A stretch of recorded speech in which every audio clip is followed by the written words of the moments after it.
ভালোবাসা নাকি অমর। মানুষ বলে হৃদয় দিয়ে করার প্রতিজ্ঞা কখনো ভাঙে না,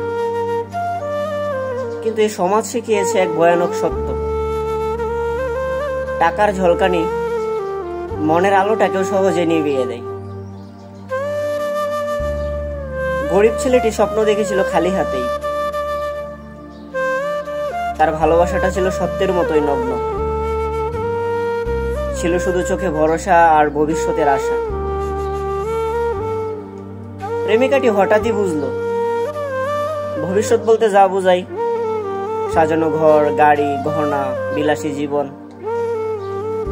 সে টার্ন নিল ধনী ছেলের দিকে, সূর্যমুখী ফুল যেভাবে হেলে পড়ে সূর্যের দিকে, অন্ধকারে ঘিরে থাকে জন্ম নেওয়া সুবাসটা। তখন ছেলেটি বুঝলো ভালোবাসা আসলে বাজারের মতোই, এখানে দরদাম হয় নিঃশব্দে। যে যত বেশি দামে কিনে, হৃদয়ের মালিকানা তার হাতেই চলে যায়। সে কান্না লুকালো হাসির আড়ালে,